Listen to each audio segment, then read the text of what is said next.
Hey everybody, hey, it's Tony Spandrio here. It's Tony's Tuesday tip of the week.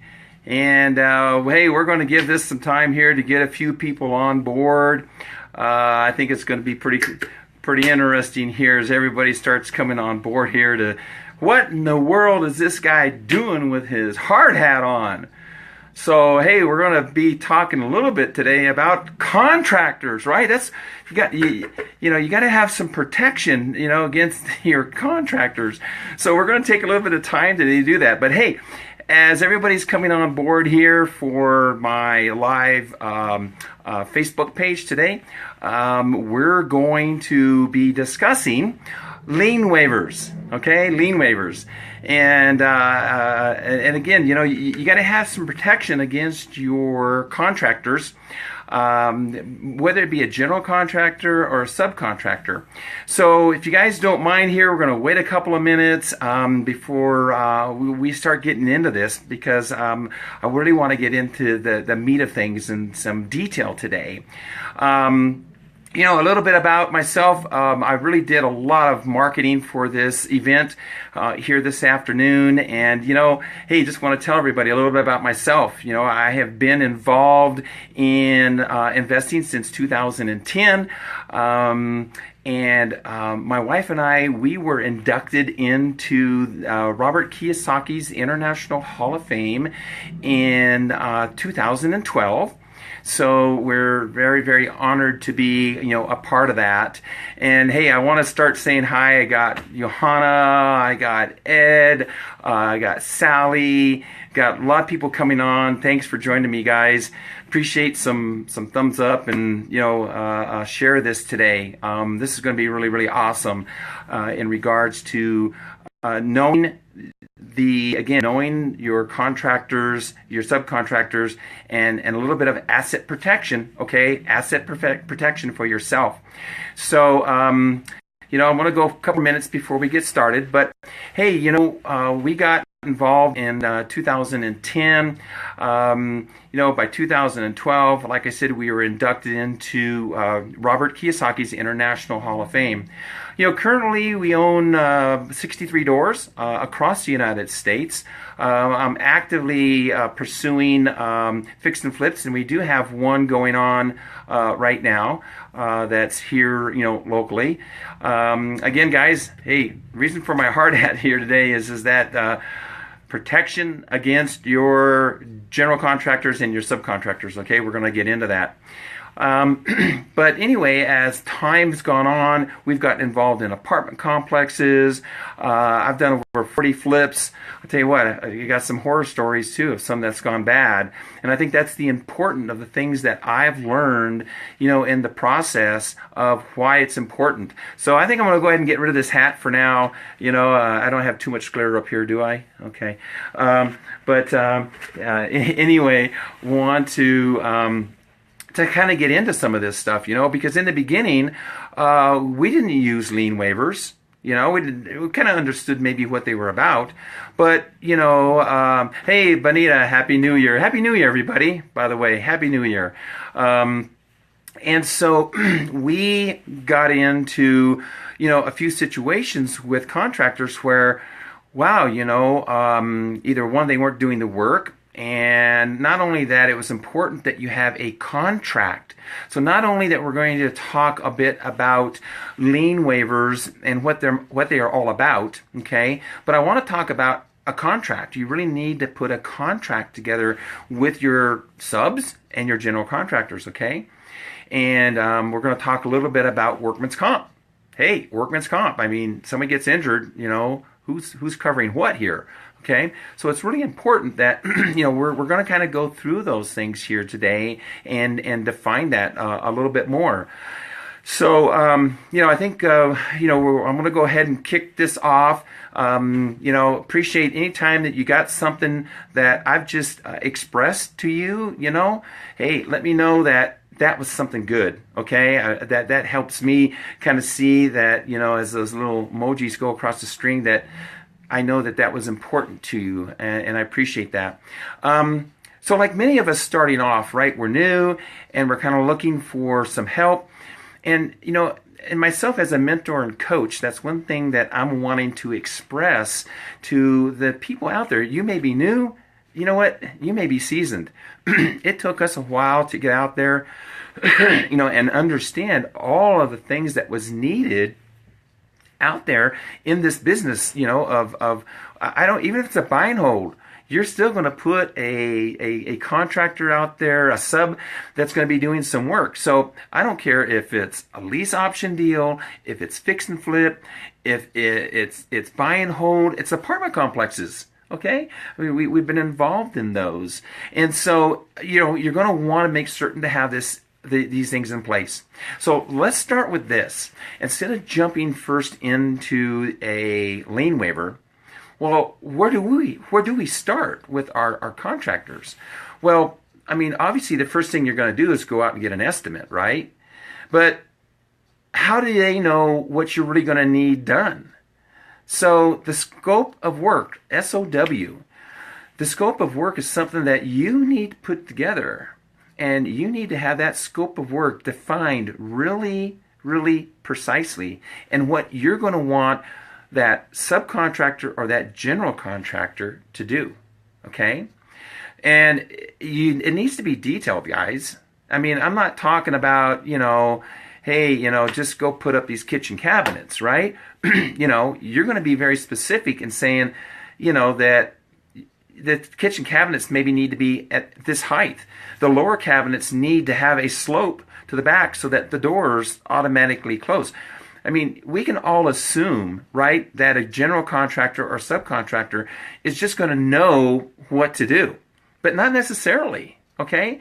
I'd be the first to admit that sometimes I'm kind of vague because I know it up here. I know it like the back of my head.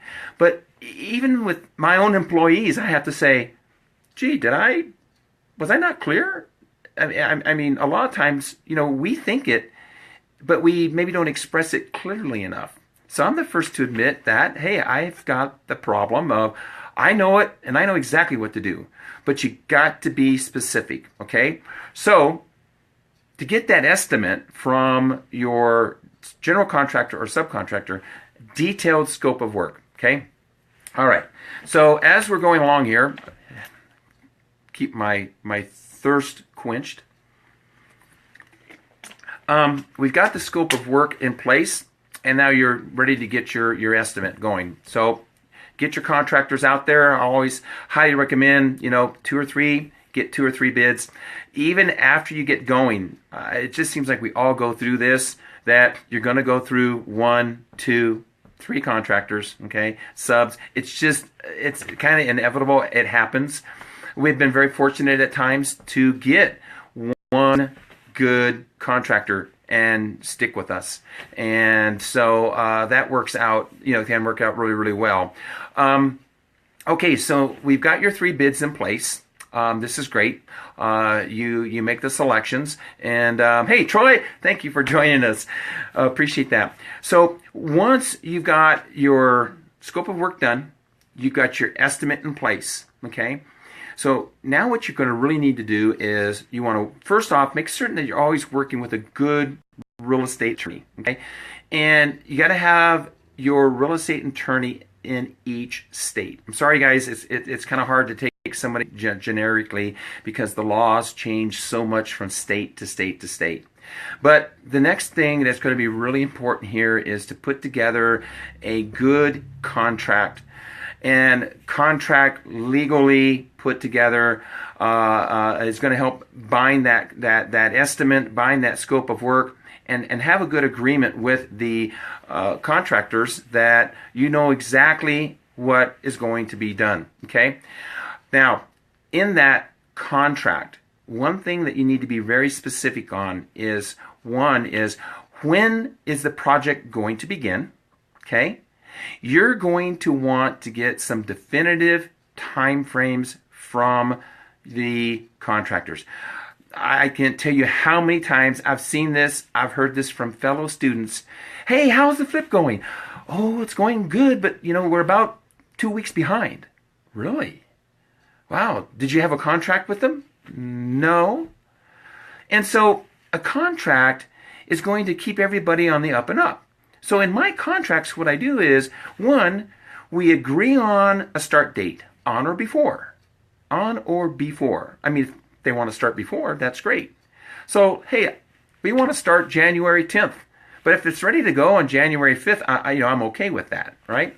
Okay, so we have an agreed upon date that we're going to start. Next is going to be, well, what kind of time frame do we believe that it's going to take to do this job?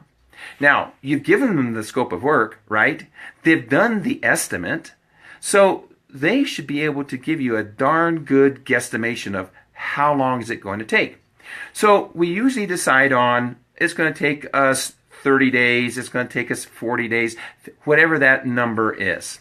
Okay, great. Now, I will then put in my contract that this project is going to be completed on or before that specific date, okay?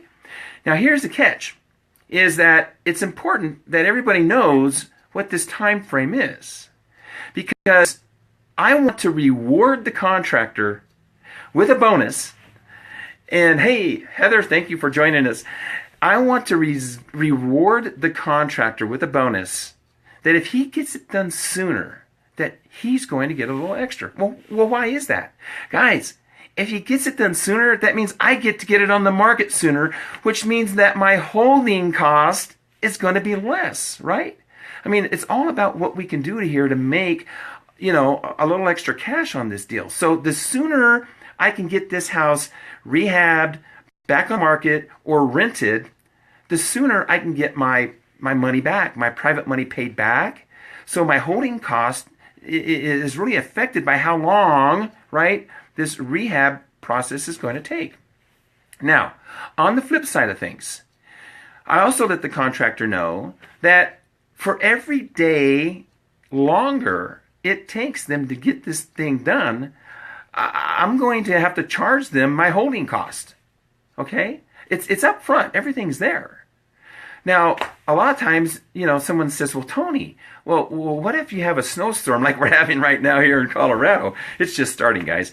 Anyway, and what if there's an act of God?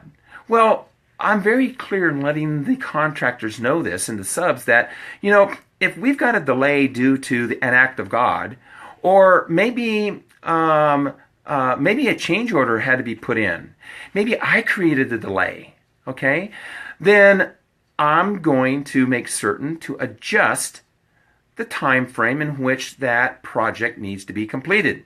We got to be fair, right? We can't expect somebody to hold their date if we or Mother Nature decides to change that date, okay? So we're being very specific. Hey guys, you get it done sooner, I'm going to give you a bonus. You take longer than what you said it was going to take, other than change orders and an act of God, I'm sorry. You're going to have to cover some of my holding costs. And you want to be reasonable with them, okay? Now, in that contract is going to be the scope of work, okay, that you've laid out for them, very detailed, and their estimate, in which everybody signs, and they have that ready to go, okay?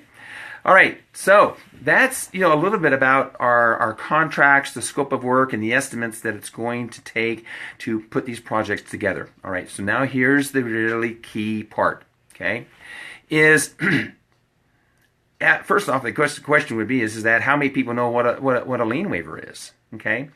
And I've talked to a lot of people who maybe don't understand that. Oh, well, we pretty much know what a mechanic's lien is, and that a lien can be put on a house.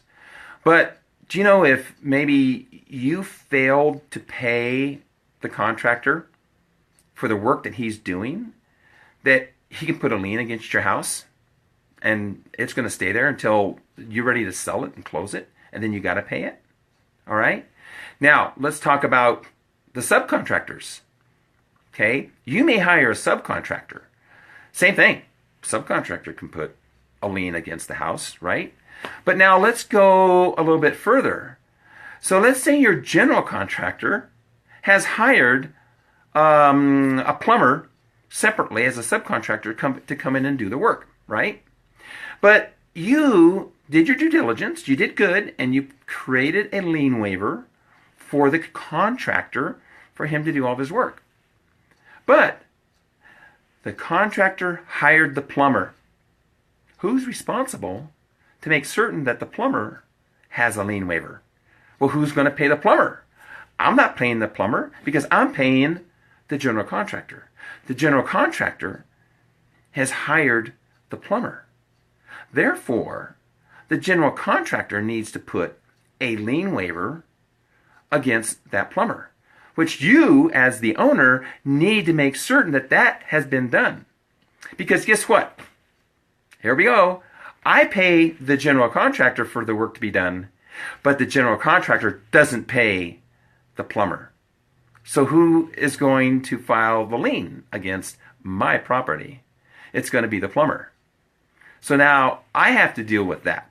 Now, I can tell you from a story, and in fact, we have a gentleman here on the line who represents one of our national RIA groups, Troy Miller. Hey, Troy, glad that you could join me. ICOR, Investment Community of the Rockies, absolutely fantastic RIA club here in Colorado. Anybody watching, you're here in Colorado, you guys need to go be part of that club. But I got one of the awards a few years back of the of the worst deal, the worst deal of the year, when I was working with a gentleman down in Colorado Springs, and oh my gosh, I did. I had a lien filed against my house from a rental company, and what it was, guys, is that this gentleman that I trusted this investor contractor for. Oh, I mean, we done 8 to 10 deals together, and I trusted him. And we're going along, and I'd given him money, and I had lien waivers with him, right? And I'm driving back home one day. I'd just given him a $10,000 check for more work to be done, and I'm driving back home from Colorado Springs, and it's about a 2-hour drive, and my wife, Laura, calls me up, and she says, hey, honey, she says, we just got a statement of lien. I'm going, statement of lien? What do you mean? She says, well, it looks like the rental company that was used to rent equipment to do the scrape on that house that your investor is working on put a lien against our house. And it was like $3,500. And I'm kind of going, what? Well, come to find out, the investor contractor, he never paid the rental company. He never paid the rental company for the use of all the heavy equipment to do the scrape on the house. So who gets the lien? Me, right? Now here's another thing, guys. Who else could possibly be affected by that lien? So like me, right? We would go out and we would get a hard money loan. Or maybe we're getting a private money loan. So when you file the deed of trust, okay, who's on the deed of trust? Any private money lenders? Oh yeah. Hard money lenders? Anybody who's in that trust. Well, when the lien is filed at that point, those people are all potentially affected by this. So you as the investor, it is incredibly important that you stay on top of those lien waivers. Okay? Now for me, in this situation, which kind of really went south, as I approached the investor that was working on this property, I kind of like using this as an education point here, because this is a live deal that happened to me. I mean, I lost $60,000 on this deal. And so, you know, I go back to approach this investor, you know, I had been working with, and I said, hey, listen, I said, I just got filed a lien, a statement of lien, and I just gave you $10,000 for more work, and I cut that check off real quick. And I go back down there to meet the individual, and he walks off the job. Literally, gone. Walks off the job. Holds me with a house that is, we got it framed. We're building it back as a scrape, and we have some sheeting on it, and we got windows, and we got the roof on it, but that's it. So, I have to take action. I have to go down to the building department and file a complaint, right? And because I want this guy off the road. I found out that he did the same thing to 4 other investors, right? Now, here I'm thinking, Tony, you did the right thing, right? You got your lien waivers on the general contractor. Well, that's when I learned the hard way to find out is you're really affected with the subcontractors. You got to make certain that all those liens are being filed, okay? Now, many of you I know that are on this call, or not this call, but this live session here, is you're out of state. Well, every state's going to be different. So I highly recommend that you get a really good real estate attorney, okay? And you make certain to set those lien waivers up in the state that you're doing the flip in. You may be a Colorado resident like me, and I may be doing a flip in Oklahoma. That lien waiver's got to be set up in the state of Oklahoma, because all of the rules and all of the structure of the state is going to be different, okay? And you got to do that. All right, so let's talk a little bit about the series of events during a lien waiver. And you kind of go, well, let's see now. I'm doing a $60,000 rehab, and I'm going to be doing this in draws to the contractors, right? And so the first thing that's going to happen is that we're going to negotiate and saying, okay, tell you what, here's what we're going to do. I'm going to wait till 50% of the work is done, but I'm not going to give you, $30,000 if I'm doing a $60,000 rehab. Okay. If you're 50% done, I may give you $25,000. And then when we get near the end of the project, I may give you another $25,000. But the last $10,000, I'm going to hold that to make certain that I've done my walkthrough, and that if we have a punch list, we're going to go through that punch list. Okay. So again, it's going to be, really important. Hi, I got a lot more friends joining. Thanks everybody for joining me here on this educational piece about lien waivers today.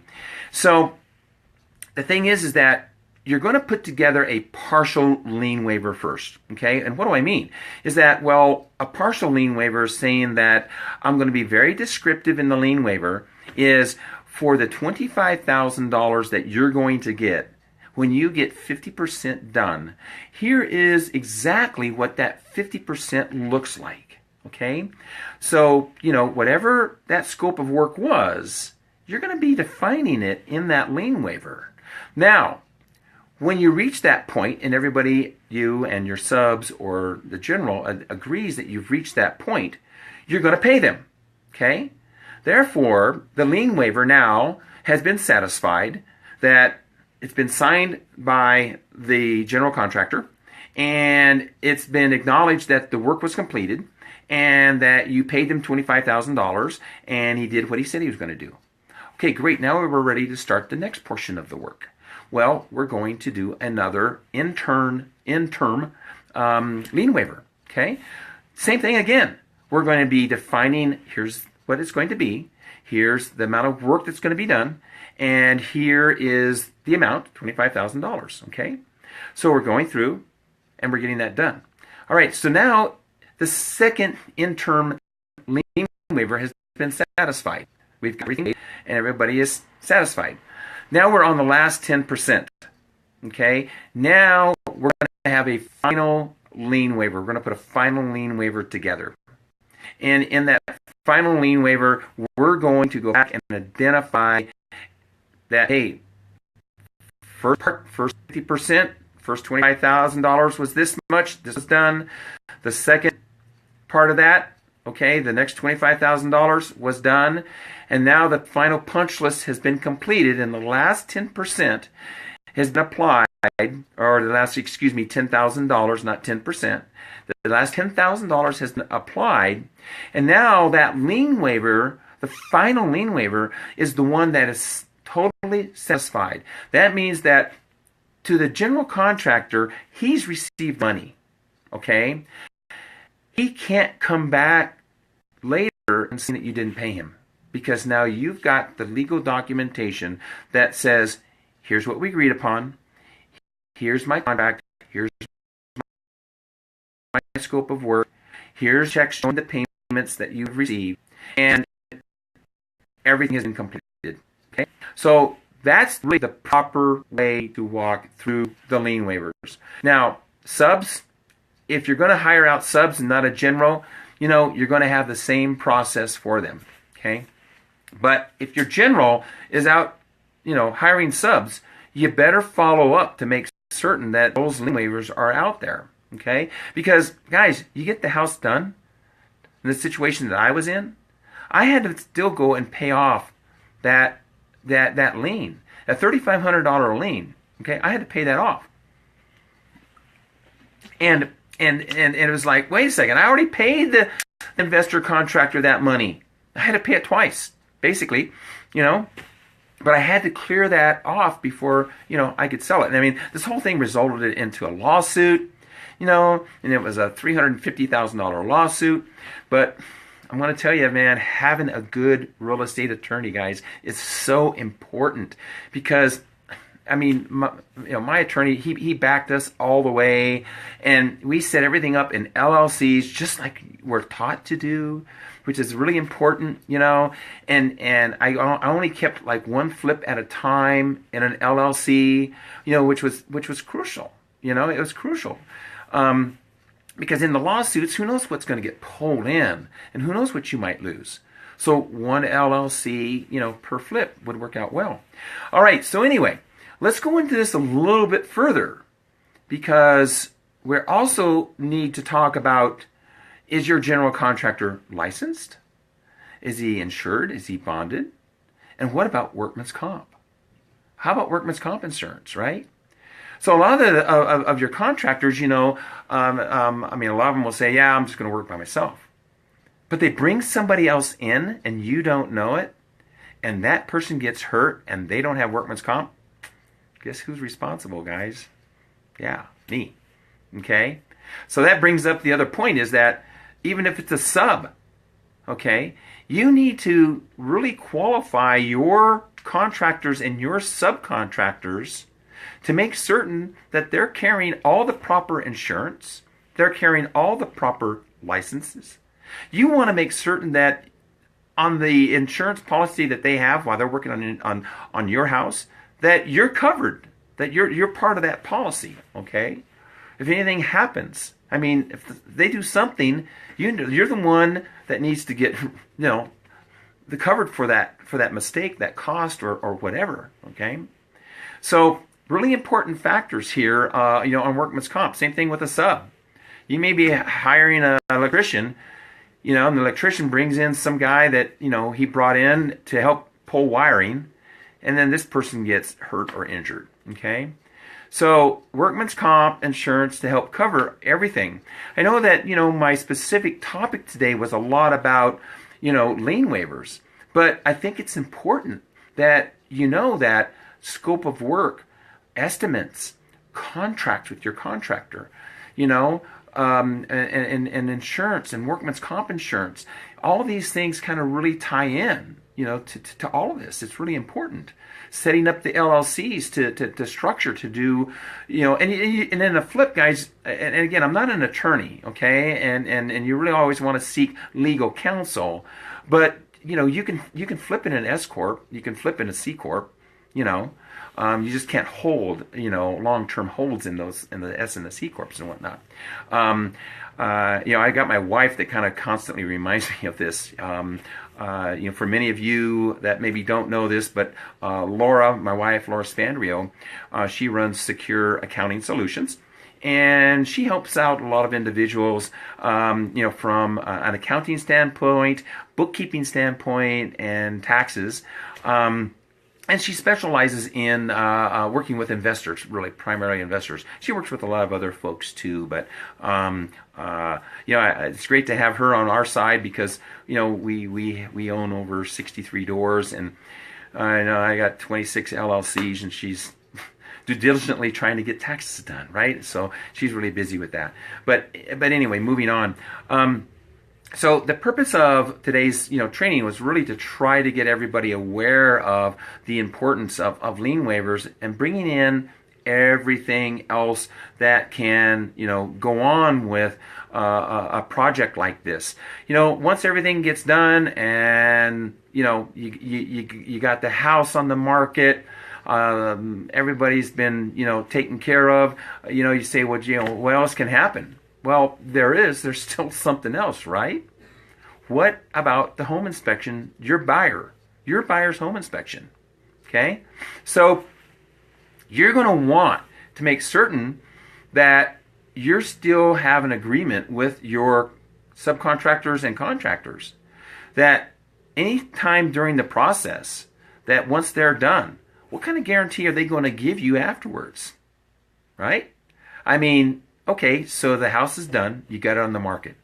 45 days, 60 days later, you're getting ready to close on it, and your buyer brings in a home inspector. And what happens? They find something. It's something that subcontractor or general contractor might have missed. They did it incorrectly, unbeknownst to you. Okay? So you're going to want to be holding them responsible for any of the, quote, punch list items that you might have checked on, but now you've got a report back from the home inspector that, something's gone wrong. Electrical, plumbing, whatever. So, again, in the process here of everything that we're talking about today, I think it's really important that, you acknowledge this with your contractors up front, that they need to give a warranty on the product that they are, providing, the services that they're providing, once they're finished. And maybe that's, it's 6 months or, some period of time in there. So, the purpose of all of this training is just to keep you informed, keep you thinking about these things when you're out, getting ready to do, your next project. Perhaps it's, hey, Richard, thank you for joining me. Appreciate that. Vineka, thank you very much, guys, for joining me. Appreciate any thumbs up that you can give me and any, likes. And let's be sure to share this today. I'm really wanting to get this information out. I really enjoy, the teaching aspect of things. And enjoy everybody, watching this and passing this on. And thank you very, very, very much, guys. I want this to be valuable. I'm a very giving person, and I like to share, my experiences so that hopefully you, whether you're a beginner or whether you're just, now, getting into your first deal, or maybe you're seasoned. Guys, I know I went through 3 or 4 deals before I started learning, hard way and things. So, I'm hoping that I can, express that and help you guys out here too.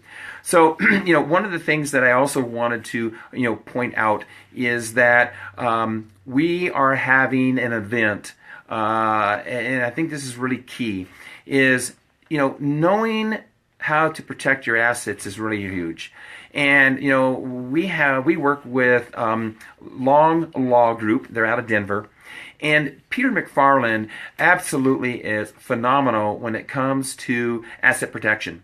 And it's situations like this where I know back then, having my real estate attorney, he really saved my butt. He really did save my asset, and the fact is that we've partnered with Long Law Group and Peter McFarland, and Peter comes in and he spends a couple of hours at our event, and he talks all about the asset protection side of things. Whether is an S Corp right for you? Is a C Corp right for you? Is an LLC right for you? And he's going to be at our event here on February 4th and 5th at the DoubleTree there in Denver. Well, it's actually in Thornton off of I-25 and 120th. But Peter's coming in, and he's going to spend 2-3 hours with us talking all about the asset protection side of things. So as it relates to our subject here today, lien waivers and as such, I know that they can, that group and the organization can help you guys out if you're here locally in Colorado. Again, if you're not, please do seek out, attorneys, real estate specific in your area. Then the second individual that's going to be speaking at our event is Laura. Laura is going to be talking a lot about accounting, a lot of tax tips too. I think one thing that always impressed me with Laura, she takes the time to sit down with investors and she looks at, you know, how much of this can we keep Uncle Sam from getting that you can reinvest back into your new properties, your new investments. Okay, so she's just been instrumental in helping people out. She's going to be spending a few hours with us also, and talking about accounting and bookkeeping and taxes and stuff. So it's really going to be, you know, super awesome. And then I'm going to be speaking a lot on and really focusing at this event on making certain that you're buying in the right market when it comes to cash flowing properties. Okay, and one of the things that we're going to really dig into, I mean, this is going to be a workshop, guys. It's like, bring your computers, because it's going to be a live workshop. We're going to look at, first off, the GDP. And you go, GDP, the gross domestic product, how does that have an effect on things? It has a big effect, guys. Is that understanding state by state, city by city, that, you know, is that city increasing its gross domestic product, or is it declining? How is that growing? Because growth in the gross domestic product is kind of telling you that, hey, this area is going. Hey, AJ, one of my students, thank you for joining me. So it's important that the gross domestic product is looked at, okay? And we're going to go through, and I'm going to show you how to find out the history and know in the last 5-7 years what has happened in a city where you're thinking about wanting to invest. You may want to go to Florida. Who knows? You may want to today. Let's go to Arizona or something. But anyway, because it's snowing here, guys, it's still out there coming down. So the next thing is going to be the MSA, the Metropolitan Statistic Area. We're going to look at that because we're going to find out, you know, what is the net job growth, not job growth, guys. Let's get clear here. We're going to talk about net job growth. We're going to talk about our population migration. What's the net population growth? I mean, hey, our chambers of commerce will always say how great things are, right? But what about how many people left and how many people came in? Okay, so we're going to be going through all this. And I've got some really cool websites to go through where people can do this research and find out. Then we're going to talk about the HAI. HAI? What's that? Is that some kind of insurance thing? No. It's the housing, excuse me. But it's the Housing Affordability Index. It's actually a ratio in which I'm going to teach on how to determine whether or not you got an area that is primed to have a lot of renters. Okay, so we're going to spend time literally digging in and going through this process of making certain that you've picked a good area to be in, and hopefully one that's going to be stable in the future. Well, guys, you know what? I got just a few more minutes left here. I'm hoping that this was valuable. Understanding lien waivers and what lien waivers are about, how important are they? Okay, how they function. And how you can keep, you know, your assets protected with those lien waivers. That's going to be pretty darn critical in your assets that you're going to be getting into here in the near future. So anyway, I would appreciate any comments. If you guys have any questions, hey, feel free, even if it's after this live cast, hey, send me a comment. I'll be happy to respond. Now, one more time, I want to talk a little bit about our event. Cash Flow Essentials is having a live event in February. It's February 4th and 5th. It's going to be at the Doubletree Hotel there in Denver, Thornton, off of I-25 and 120th.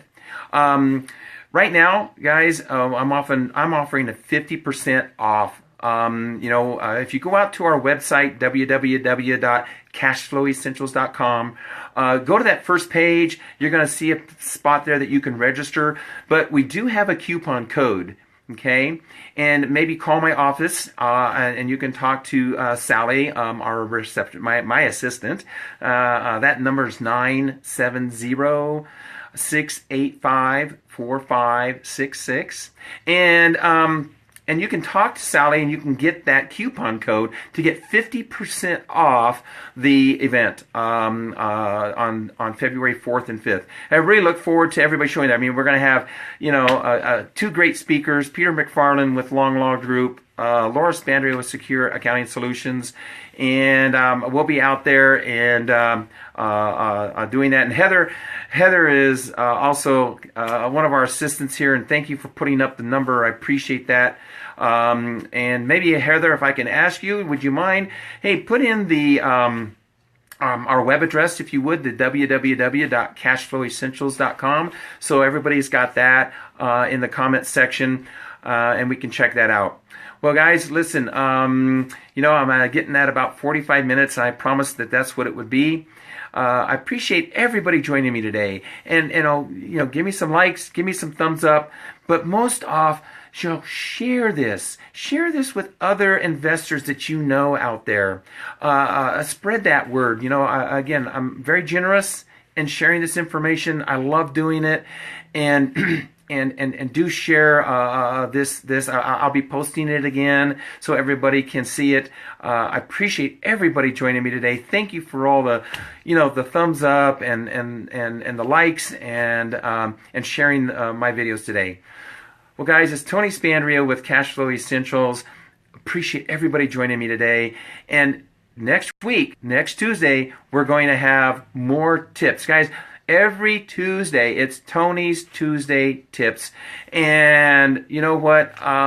Just to let you know. And guys, hey, you know what? I really appreciate you guys so much in sharing my videos and these live casts, because again, I just love spreading the word, and thank you very much, guys. Hey, until next Tuesday, stay warm, okay? As I know out here, it's going to be pretty darn cold tonight. So take care. Bye now.